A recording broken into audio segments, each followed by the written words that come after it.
Welcome to the deep dive.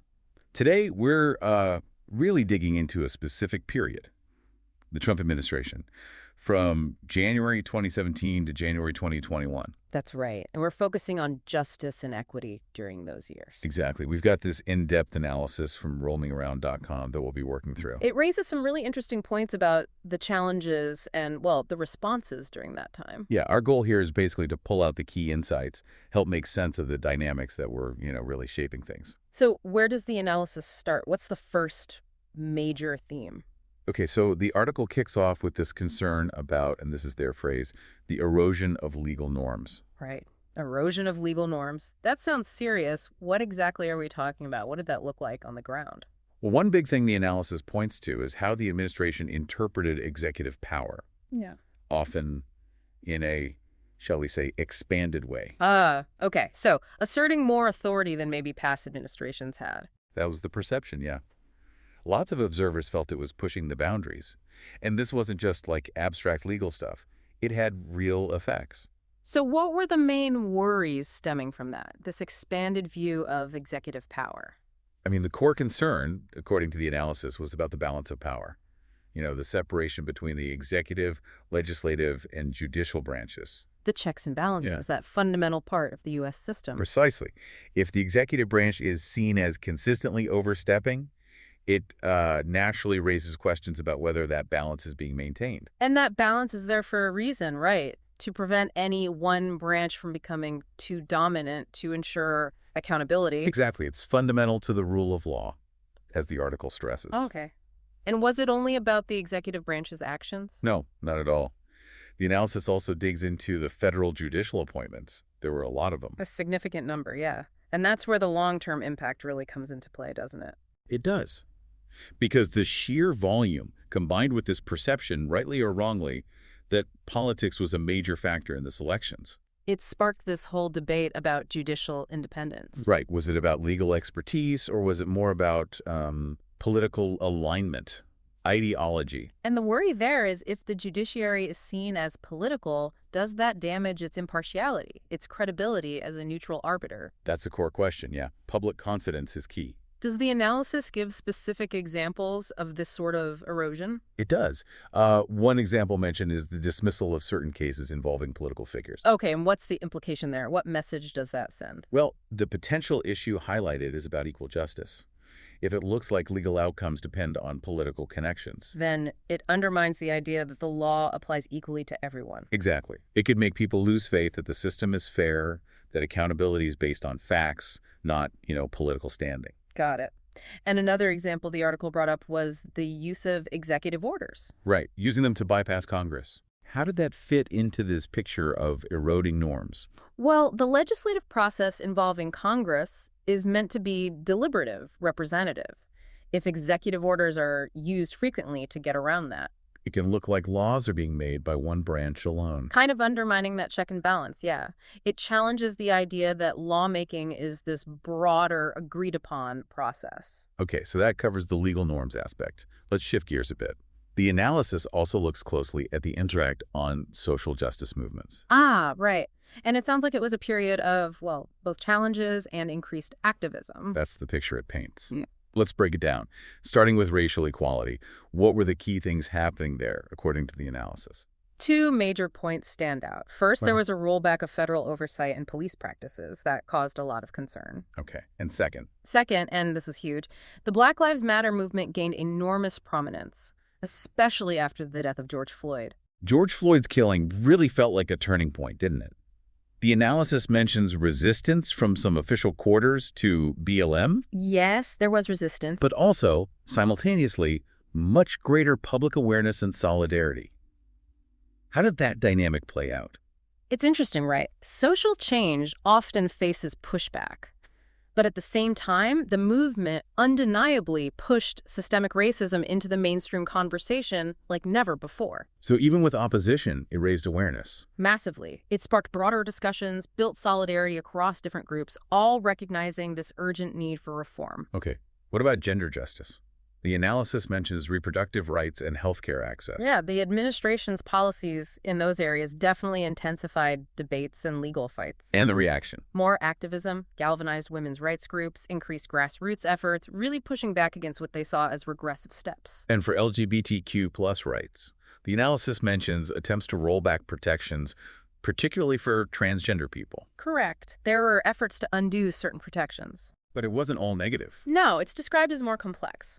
Alongside those challenges, there was also increased visibility for LGBTQ plus issues in general, and some important legal victories actually provided a foundation for continued advocacy.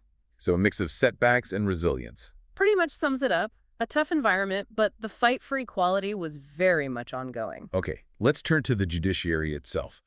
We talked about appointments, but what about the court's role in handling specific cases during this time? The analysis really highlights the pressure the judiciary was under trying to stay independent amidst all the political turmoil. Were there specific cases that illustrated this? Yes, it focuses on two key ones, Trump v. Hawaii, that's the travel ban case, and Department of Commerce v. New York, which was about the census citizenship question. All right, let's take the travel ban case first, Trump v. Hawaii. The analysis notes different takes on the ruling. Some saw it upholding executive power, others as a valid national security measure. And that's the crux, isn't it? That tension between national security claims and core legal principles like non-discrimination and due process. So the court was caught in the middle of that balancing act. Very much so. The ruling really underlined how complex it is to weigh those competing interests, especially concerning executive power and national security.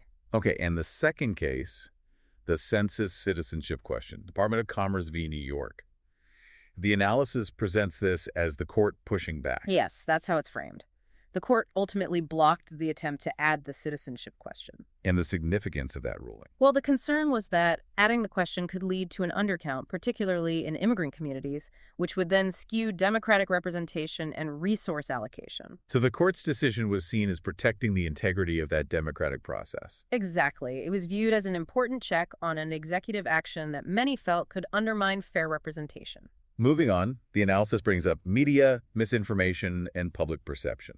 That feels incredibly relevant today. Oh, absolutely. The rise of digital platforms, the 24/7 news cycle, it's completely changed how we get information. And not always for the better, according to the analysis. Well, it's complicated. We have instant access to so much, but it's also harder to tell reliable information from misinformation, isn't it?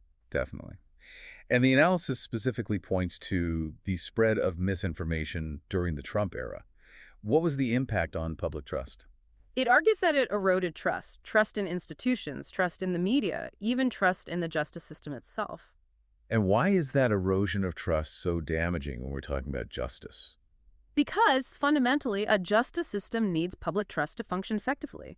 If people don't believe institutions are fair or that information is reliable, it weakens the whole foundation. Makes sense. The analysis also talks about the media's responsibility here. Yes, it stresses the need for media organizations to be accountable, to fact-check rigorously, and to counter misleading narratives. So upholding journalistic standards becomes even more critical in this environment. That's the argument.